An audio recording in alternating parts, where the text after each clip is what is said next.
Assalamualaikum warahmatullahi wabarakatuh.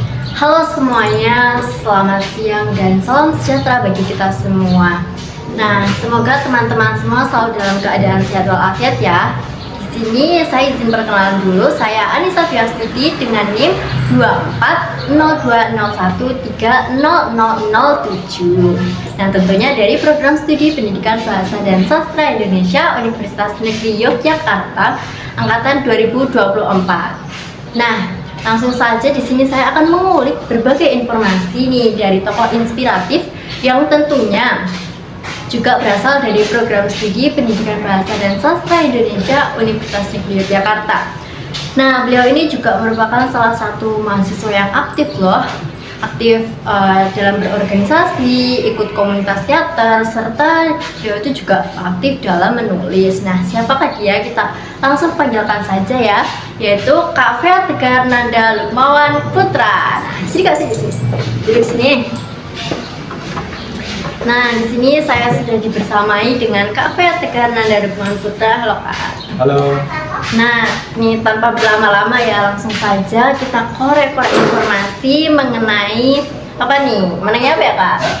Nah, di sini kita akan cari informasi yang tentunya sangat penting dan berguna bagi mahasiswa, khususnya bagi mahasiswa yang merasa nih dirinya itu kesulitan dalam membagi waktu antara akademik dan non-akademiknya. Jadi lebih jelasnya kita langsung tanyakan aja dari beberapa pertanyaan ini. Yang pertama nih Kak, udah siap kan ya Kak? Siap. Oke.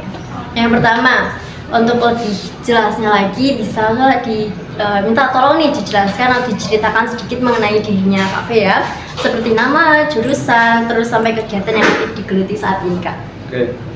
Halo semuanya, perkenalkan nama saya Fea Tegar Nanda Lukmawan Putra, biasa dipanggil Tegar. Saya dari TBSI kelas C angkatan 2023 dan saya merupakan wakil ketua HIMA TBSI UNY 2025.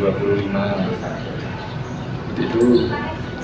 Nah, oke, jadi Kak Fea ini angkatan 2023 ya. Oke Kak, saya mau tanya lagi nih, kan Kak Fea ini aktif ya, ini mengikuti kegiatan seperti organisasi HIMA, terus ikut juga komunitas teater ya.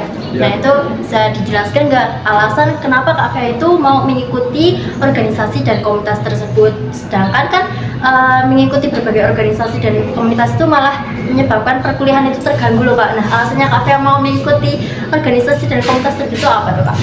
Oke, jadi alasan saya mengikuti komunitas dan juga organisasi itu, saya merasa saya tidak cukup banyak untuk dapat mengambil hal-hal yang hanya ada di perkuliahan.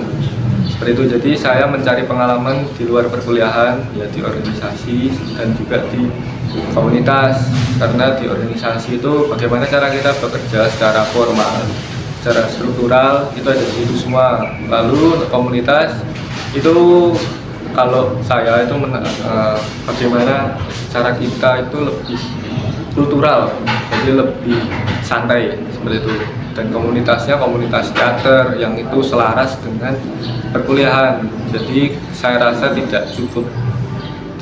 sama sekali tidak mengganggu, dan itu justru membuat saya makin merasa banyak tahunya, wawasannya makin luas, karena itu ya selaras dengan PBSI.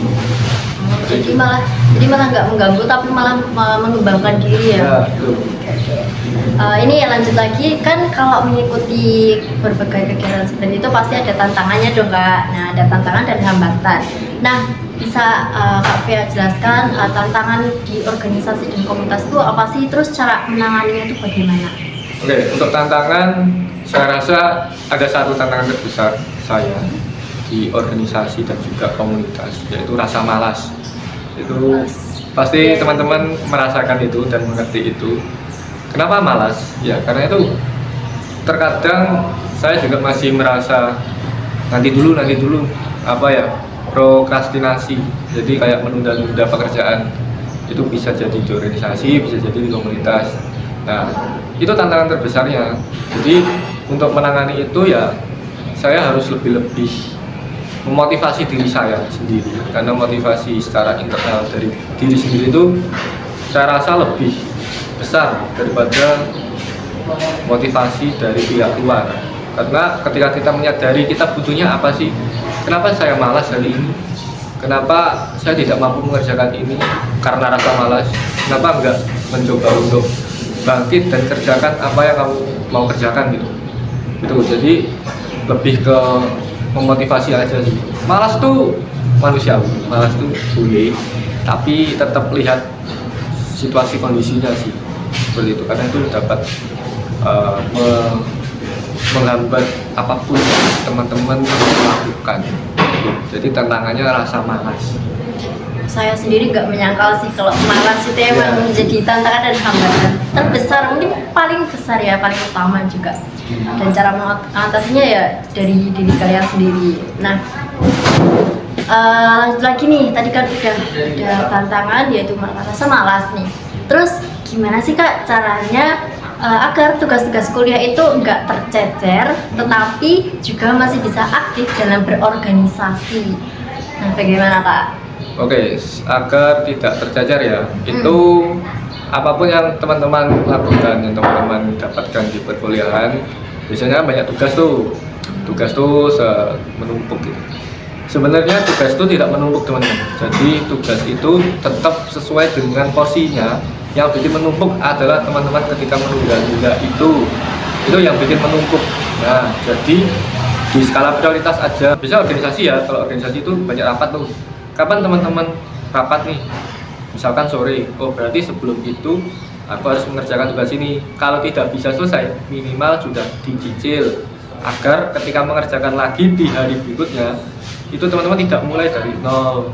Jadi ketika ada waktu luang, ya boleh istirahat, lalu lanjutkan pekerjaan kalian, apa yang mau dikerjakan. Misal tugas A, ada waktu luang nih, ya dikerjain seadanya dulu.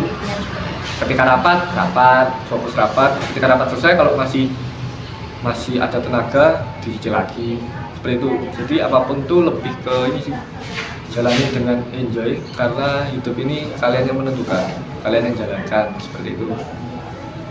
Jadi bisa buat itu list tugas juga biar nggak kejejer-jejer. Oke, lanjut nih. Seberapa besar dampak dan peran organisasi dalam pengembangan diri KPA dibandingkan dengan pembelajaran di dalam kelas? Gimana nih, ada nggak perbandingannya? Ada, perbandingan tetap ada. Ini kalau dari saya, itu menjalani kegiatan organisasi adalah suatu kebanggaan, suatu kesenangan, karena itu suatu hal yang tidak pernah saya sangka-sangka sebelumnya, bahwa saya bisa di organisasi, bisa bekerja secara struktural, secara formal, secara tertata. Dan kalau dibandingkan dengan perkuliahan, itu mestinya dua hal yang berbeda, karena kalau di perkuliahan saya mengambil hal-hal yang bersifat teoretis, akademis, ya hal-hal yang ke PBSI-an seperti itu. Kalau di organisasi lebih ke bagaimana cara saya bersikap, dan saya anggap organisasi itu adalah cerminan atau miniatur dari dunia kerja di luar, seperti itu. Oke. Kalau kayak gitu, kalau misalnya Kak Fea dihadapkan dengan pilihan seperti gimana ya, prioritas utama Kak Fea, jika dihadapkan dengan waktu yang bersamaan antara organisasi atau komunitas dengan perkuliahan, jika ada yang bersamaan seperti itu, Kak Fea akan memilih yang mana? Organisasi kah atau perkuliahan yang terlebih dahulu?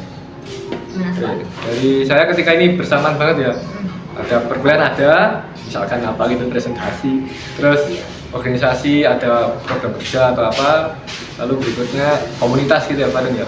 Ya, bareng semuanya itu Kak Fea bakal menitik beratkan yang mana tuh? Oke, saya akan menitik beratkan yang perkuliahan terlebih dahulu. Oke, perkuliahan, catat.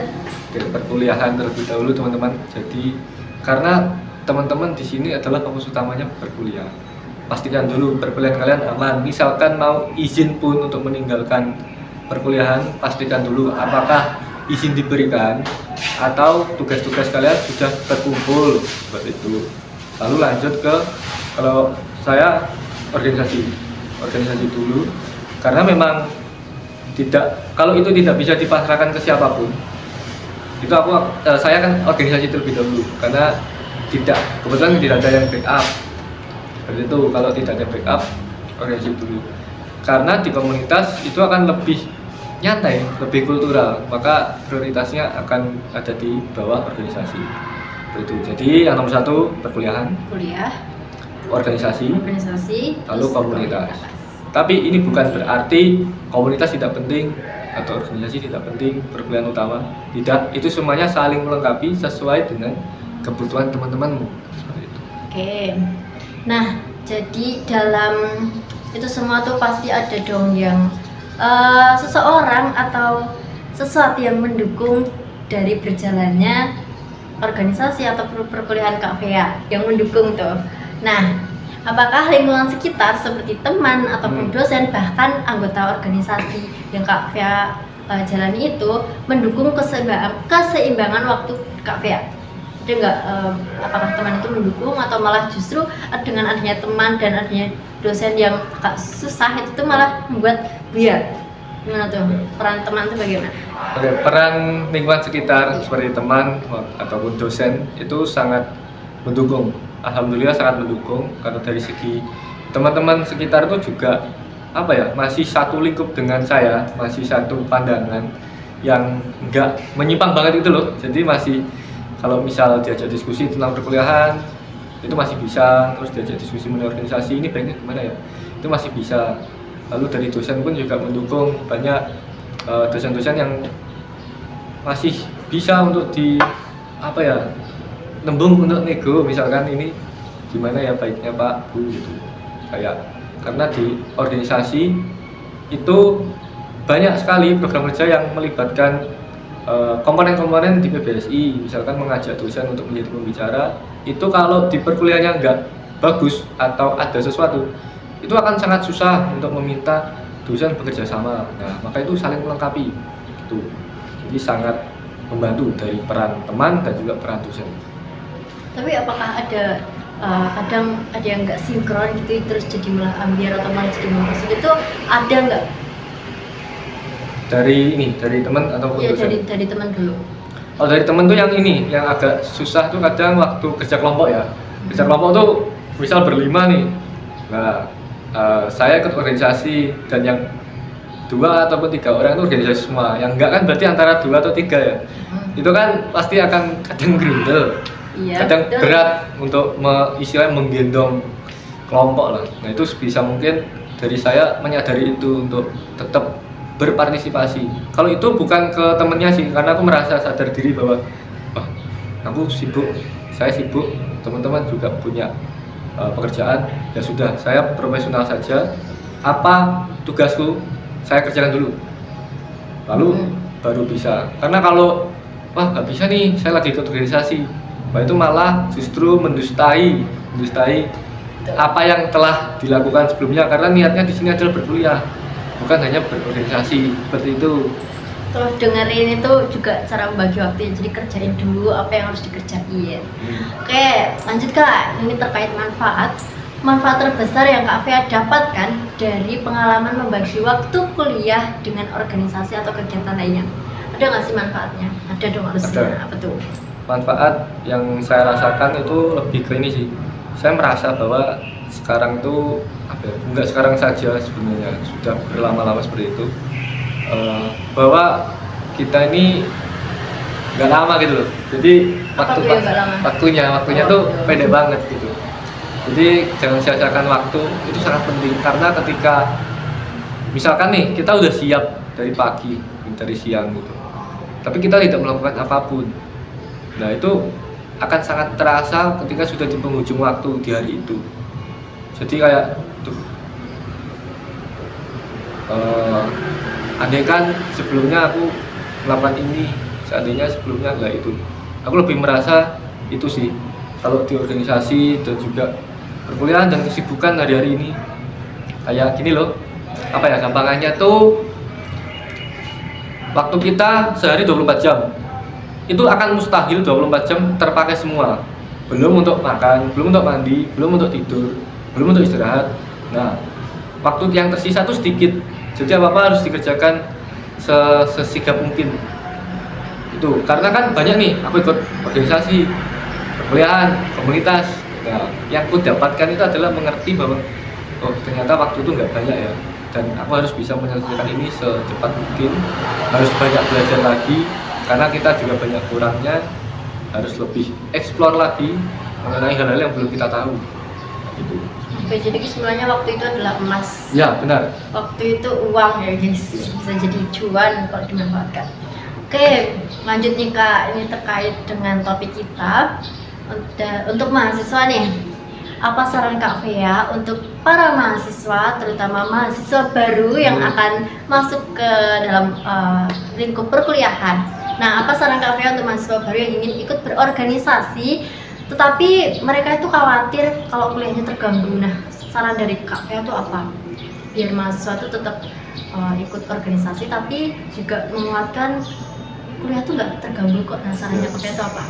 Saran dari aku, yang pertama itu catat dulu rencana jangka pendek dan jangka panjang teman-teman ketika masuk perkuliahan. Misal semester 1 mau ini, semester 2 mau ngapain ini, semester 3 sampai semester 7 atau 8 itu dicatat. Itu rencana, bisa jadi berjalan, bisa jadi enggak, karena itu masih angan-angan teman-teman, tapi itu cukup untuk jadi pegangan di perkuliahan. Yang kedua, tentukan dulu, sesuaikan dengan minat dan bakat teman-teman.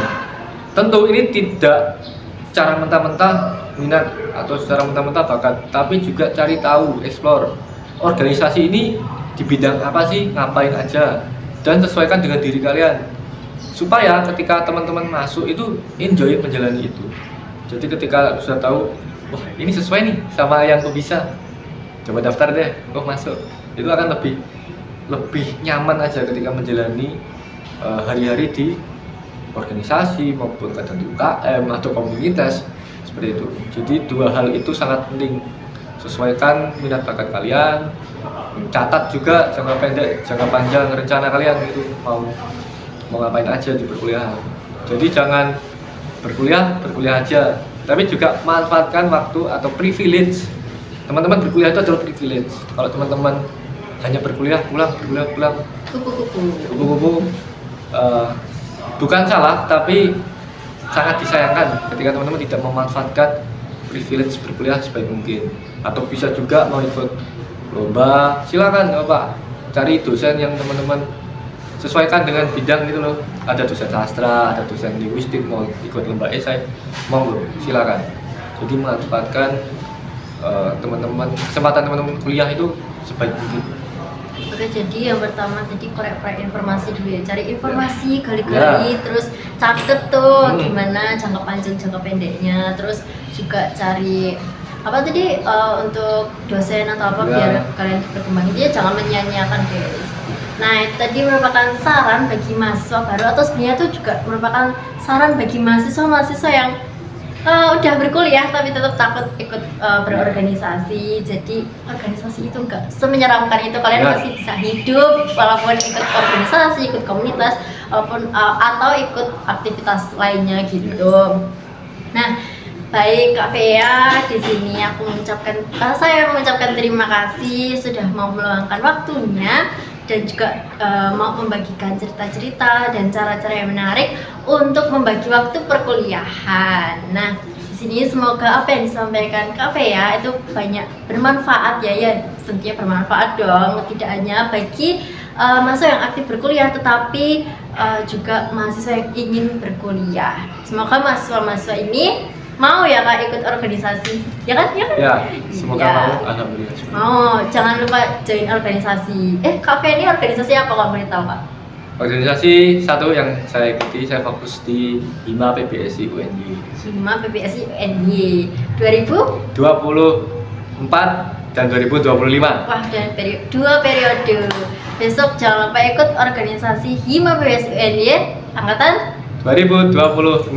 Tuh, dengerin, organisasi itu tidak membunuhmu, malah dapat mengembangkan diri ya guys. Nah, baik teman-teman semua, kita cukupkan obrolan kita sampai di sini saja. Semoga dapat bermanfaat dan dapat menginspirasi teman-teman semua dan mahasiswa sekalian. Saya Anissa Dwi Astuti dibersamai Kak Fea Tegar Nanda Lukman Putra pamit undur diri. Wassalamualaikum warahmatullahi wabarakatuh.